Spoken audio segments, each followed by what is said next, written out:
तो अपने मध्य प्रदेश का भगवान ने उद्धार किया ना, भगवान आए तो। अब कथा आगे चलती है। काल यवन नाम का राक्षस था, उसका भी भगवान उद्धार करते हैं। किसके द्वारा? मुचकुंद राजा के द्वारा। काल यवन युद्ध लड़ने आया ना, तो भगवान भाग रहे आगे आगे और काल यवन पीछे पीछे। तो जब भाग रहे ना, तो क्या कह रहा काल यवन? रण छोड़, रुक जा। भगवान ने क्यों? तथास्तु, आज से मेरा नाम रण छोड़ है। अब बात समझे आप? भगवान क्यों भागे? काल यवन को भगवान नहीं मार सकते क्या? बताओ मेरे को। नारायण उस काल यवन को नहीं मार सकते थे क्या? पर किसी के वचन को उनको सत्य करना था, इसलिए भगवान भागे।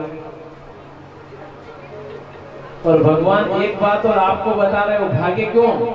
कि हाँ में अगर कोई तलवार लेने उभो, कोई लठ लेने उभो ने कीड़ों के लिए आई जा खने मारी काढूंगा ने आप कोई करया छाती का ही जता है भूषण का बाल तोड़ ही दिया, एक जो गिरग ले मार शक्ति तो मार देगा मैंने दादा और पे तलवार है, एक देगा गाबड़ बोले इधर मर जाओगा। तो भगवान कह रहे हैं कि किसी के पास शस्त्र हो ना और कोई मारने आ रहा है ना, अपने पास शस्त्र नहीं है, भाग जाओ। क्या कह रहे भगवान? कि अपने पास शस्त्र नहीं है नहीं तो युद्ध छोड़े ना नहीं जाओ, रुको मत वहां, ये तो अपराध मारी करेगा। ये मेरे भगवान बता रहे हैं। पर आप लोग कहीं करो, हमारी इज्जत का मुझे मूड हो गई, उनके हाथ की मार फैलेगा, बलशाली आदमी लठ भी फैलेगा पर जगह नहीं छोड़ेगा। तो मेरे भगवान कह रहे ऐसा किया करो, कोई शक्तिशाली लठ लेके खड़ा हो ना कि मैं तेरे को मारूंगा, तो उस जगह को छोड़ के भाग जाओगे तो किसको मारेगा? वो अपने आप को मारेगा क्या? है क्या नहीं? तो भगवान भाग रहे, भागते भागते जहाँ मुचकुंद राजा सो रहे वहां पहुंच गए। और जैसे ही पहुंचे तो उन्होंने विचार किया कि काल यवन आएगा, उसे क्या पता चलेगा कौन सो रहा है। अपना पीताम्बर लिया और सीधे उनके ऊपर उड़ा दिया, ढक दिया राजा को। उनको आशीर्वाद दिया था देवासुर संग्राम में कि आपने युद्ध लड़ा देवताओं की तरफ से, तो अब आराम से नींद निकालो। कोई भी आपकी नींद को भंग करे तो जो भी भंग करेगा उसकी तरफ आप देखोगे ना तो आंखों के द्वारा जल के भस्म हो जाएगा। ये उनको आशीर्वाद था। काल यवन आया दौड़ के, पीताम्बर देखा, अरे चोर, अरे रणछोर, यहाँ सो रहा है, इतना भगाया मेरे को, फिर सो रहा है यहाँ, बार बार हिला रहा है। उसको पता नहीं कौन सो रहा, भगवान तो छिप गए आराम से। तो पहले भगवान छोटे थे बहुत छिपे हो, माखन चुराए छिप गए, गोपियों ने देखा छिप गए, उन्होंने कहा आज भी छिप जाओ। तो जैसे पीताम्बर को खींचा ना और मुचकुंद राजा की नजर पड़ी ना, तो काल यवन आंखों की रोशनी के द्वारा जलकर भस्म हो जाता है। बोलिए कृष्ण कन्हैया लाल की जय। तो इस प्रकार से मेरे परमात्मा काल यवन का और मुचकुंद राजा का भी उद्धार करते हैं। अब कथा आती है कि भगवान का विवाह कब हुआ और किसके साथ हुआ। भीष्मक नाम के राजा थे, उनके 10 पुत्र थे। कितने पुत्र थे? 10। और एक कन्या थी। सबसे बड़े वाले पुत्र का नाम था रुक्मी। बड़े पुत्र का क्या नाम था? रुक्मी। और कन्या का नाम क्या नाम था? रुक्मणी।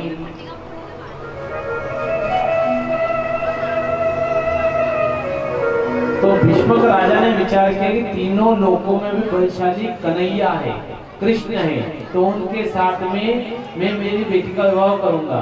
परंतु भाई क्या कह रहा है? मैं नहीं होने दूंगा। उस कृष्ण, उस छलिया, उसके साथ में मेरी बहन का विवाह नहीं होने दूंगा। मैं कुछ भी हो जाए, गर्दन कट जाए, पर उससे विवाह नहीं होगा।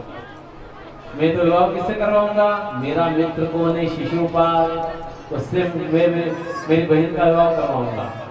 पिताजी ने कहा, भीष्मक राजा ने कहा कि देखो मेरी बात मान लो और कन्हैया से इसका, कृष्ण से इसका विवाह करवा दिया। परंतु वो नहीं माना, रुक्मी नहीं माना और लगन पत्रिका निकाली, ब्राह्मणों को बुलाए। ब्राह्मण देवता गुण विलाप करो। गुण मिलाते हो भैया? माताओं गुण मिलाते हो कि नहीं मिलाते हो? अपनी बेटी का विवाह करते हो ना, तो बेटी के गुण मिलाते हो कि डायरेक्ट कर देते हो? पंडित जी से पूछते हो ना कि बेटी का नाम ये है, लड़के का ये नाम है। गुण मिलाओ पंडित जी, कितने गुण आ रहे हैं। अगर 17 से कम गुण आए तो आप क्या कहोगे कि विवाह नहीं हो सकता है। ब्राह्मण ही कहेंगे ना कि विवाह नहीं होगा महाराज। 18 से ऊपर गुण हो तो विवाह होता है। शिशुपाल ने ब्राह्मणों को बुलाया कि ब्राह्मणों गुण मिलाप करो। अब ब्राह्मण ने गुण मिलाया तो ब्राह्मण देवता गिरा के रुक्मी राजन गुण नहीं मिल रहे हैं। क्या कहा कि शिशुपाल के अंडे रुक्मिणी का गुण नहीं मिल रहा महाराज। कितने गुण मिल रहे हैं कि केवल 7 गुण मिल रहे महाराज। कि कई योजना तो होगा नहीं गुण बढ़ावा की। आप लोग भी बोलते हो ब्राह्मण देवताओं से, कभी कभी लोग मेरे फोन लगा के बोलते हैं पंडित जी एक काम करो, इस नाम से गुण नहीं मिल रहे ना तो दूसरा नाम ये है, इस नाम से मिला दो आपको। चाहे उनका जीवन खराब हो जाओ गुण नहीं मिले, परंतु कर्णो माटो मले दो कस्तर मले दो। बहुत ऐसे लोग भी आते हैं पर जन्म कुंडली एक दूसरे की मिलाते हैं ना। गुण के लिए कुंडली मेज भी होती है दोनों, वर की और वधु की। उसमें देखा जाता है कितने गुण मिल रहे हैं। तो कहीं के अभी गुरुजी तारीख आगे पाछे कर लो आपको मैं गुण कुंडली में मिलान कर दे दो कि गुण मिलेगा खाने वाला नहीं दूंगा मुंह को दादा आबादो तो खाने वाला रहते देगा, झूठ फूट भी मले देगा, बाद में वो जीवन नरक बन जाएगा। नहीं तो दादा मले तो बनाओ नहीं, जबरदस्ती का मलेगा। रुक्मिणी ने भी ऐसा ही किया। ब्राह्मण देवताओं गुण मिलाओ, भले तारीख चेंज करो, भले समझ चेंज करो, पर गुण मिला दो। ब्राह्मण देवता ने कहा पाप होगा, हम नहीं मिला सकते हैं। रुक्मिणी ने तलवार निकाली, अगर गुण नहीं मिला तो यही मार डालूंगा तुमको। और मेरे पिताजी से क्या कहोगे भीष्मक राजा से कि गुण मिल गए तो कन्हैया के साथ में विवाह कर देंगे।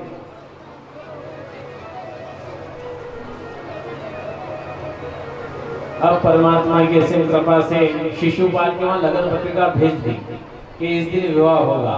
लगन छेली लिया, लगन में आप सब आया जो आया लगन में मांडवा आया भाई कहीं भी ना है, वराती हो कि मांडवा हो तो सभी आए।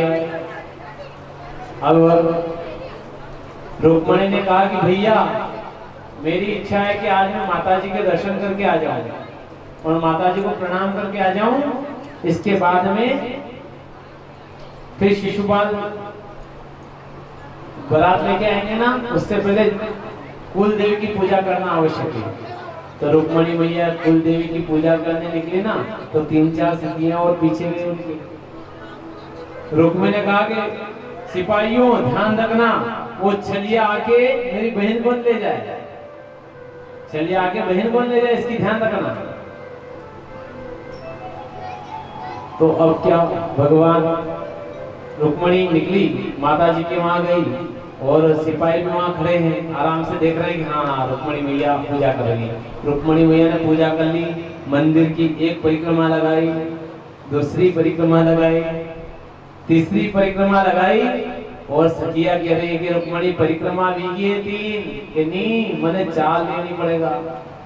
मांडो है मारो मांडा वाला 4 लेनी पड़े और बाकी सब 3 ले। कि शादी वाले को 4 परिक्रमा लेनी पड़ती है। तो चौथी परिक्रमा ली और भगवान उधर से रथ को लेकर आए ना, तो रथ को लेकर आया तो दाऊ भैया मिल गए उनको। दाऊ भैया मिल गए कि कहाँ जा रहे हो कन्हैया? तो कन्हैया दांत निकाल हंस रहे कन्हैया। कन्हैया गिरा कि मैं शादी करवा दे दूं। बदलाव किया अकेला अकेला शादी करवा चली भैया। घर का भी कहता तो सही, घर का भी कहता तो सही कि मांडो है मिशन तैयारी करता कि वो सब अचानक ही जो मने मालूम नहीं थी कि आज मेरे मांडो है। कह भगवान कि मेरे को भी पता नहीं था कि आज मेरी शादी है, अचानक प्रोग्राम बनाया तो शादी का मेरे को भी पता नहीं। तो बदलाव भैया कह रहे कि मेरे को याद दिला दिया, अच्छा हुआ, क्योंकि बड़े बेटे की अगर पिता शादी कर देता है, ध्यान से सुनना कथा आपकी चल रही है, पिताजी अगर बड़े बेटे की शादी कर देना तो बड़े बेटे का कर्तव्य होता है कि छोटे बेटे की शादी करे। फिर पिताजी का कर्तव्य नहीं देता है कि छोटे की शादी करे। किसका कर्तव्य देता है? बड़े बेटे का।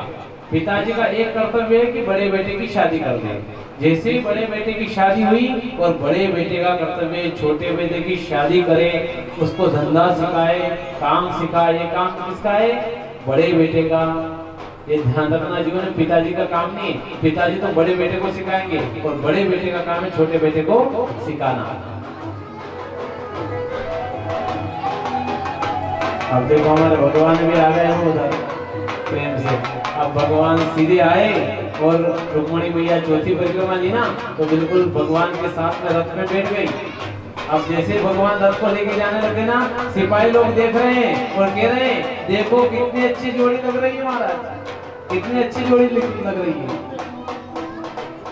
उससे पहले एक ब्राह्मण देवता से पार्टी लिखवाई थी, तो भरत जी के साथ में एक भजन का बलिदान करेंगे और प्रेम से भगवान का विवाह करवाएंगे।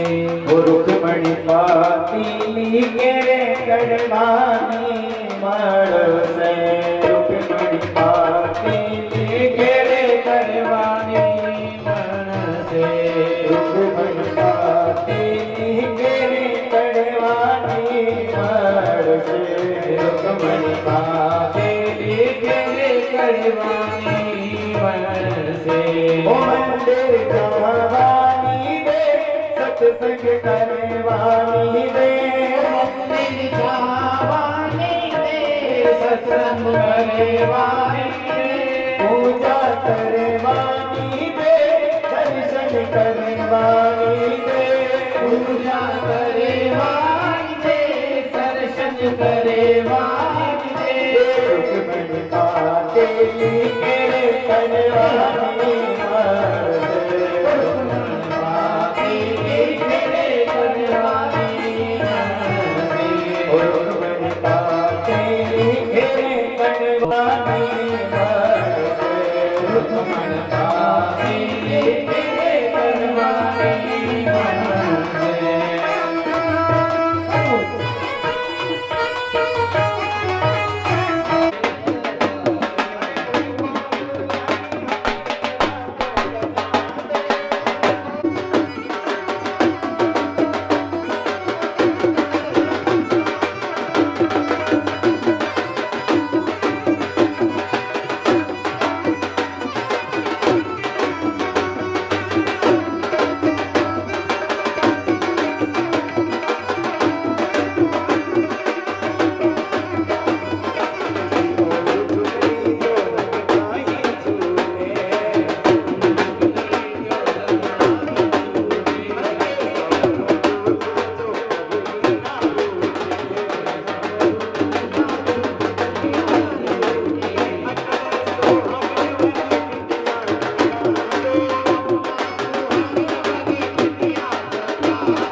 की शादी है, आज मेरे शाम की शादी है, शाम की शादी है, मेरे नंदलाल की शादी है, आज मेरी शाम। रुक्मणी हो सितारे, मुझे गाना मिल जावे, रुक्मणी हो सितारे, मेरी यही तमन्ना पूरी हुई मेरी तमन्ना।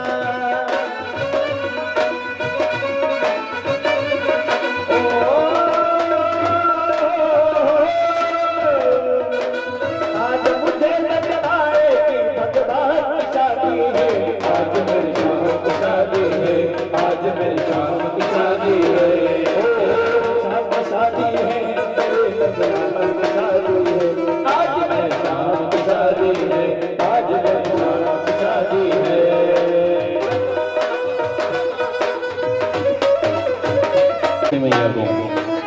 ओम कस्तूरी तिलकं ललाटपटले वक्षस्थले गोस्वा नासाग्रेवदमोक्तिकं करतले वेणुकरे कङ्कणां सर्वाङ्गी हरिचन्दनं सुललितां कण्ठे च मुक्तावली गोपालस्ते परिवेष्टितोजते गोपालचूडामणे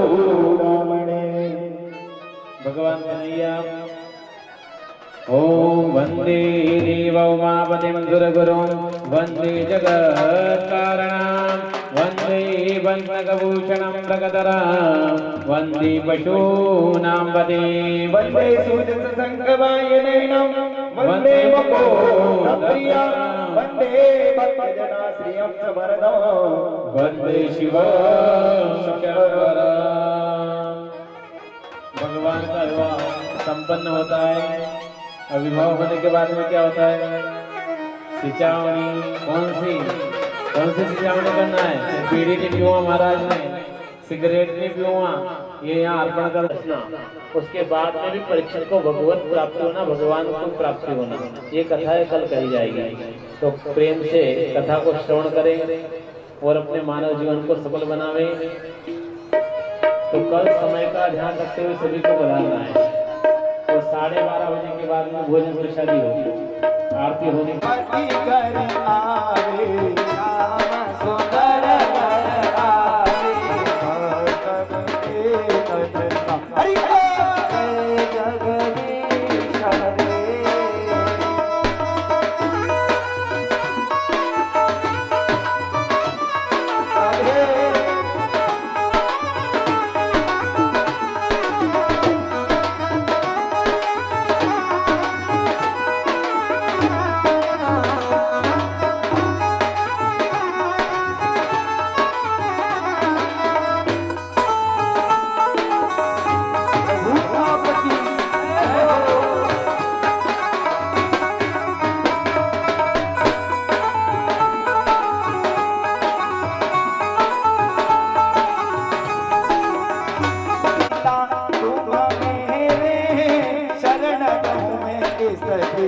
स्वामी शरण दूजा आस करो मैं किसकी जगदीश हरे।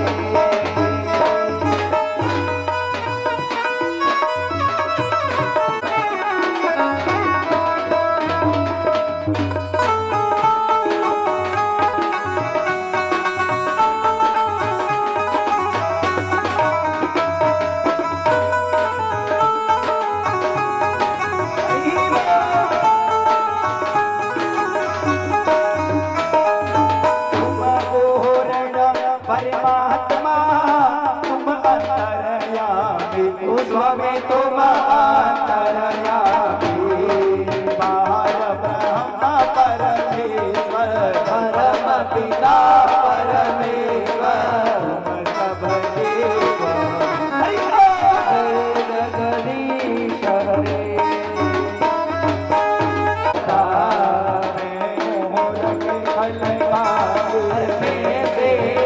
तुम स्वामी करो ओ जगदीश हरे।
जगदीश हरे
धीमहि देवी प्रचोदयात् लालाय विद्महि परमज्वालाय धीमहि अग्निः प्रचोदयात् सहस्रकिरणाय च विद्महि भुवनभास्कराय च धीमहि सूर्यः प्रचोदयात् अग्निदेयाय च विद्महि श्रीरामदूताय च धीमहि हनुमत् प्रचोदयात् गुरुकाय च विद्महि महादेवाय च धीमहि रुद्रः प्रचोदयात् नन्दनन्दनाय च विद्महि देवकी पुत्राय च धीमहि श्री कृष्ण प्रचोदयात् कृष्णप्रियाय च विद्महि वृषभानुदुलाय च धीमहि माराधिका प्रचोदयात् ॐ मण्ड्यानिवासिन्ये च विद्महि भक्तप्रियाय च धीमहि श्री सावलिया सेठ ठाकुर जी के ब्याह में नाचना कोई गुनाह ना है। ब्याह बंदोले में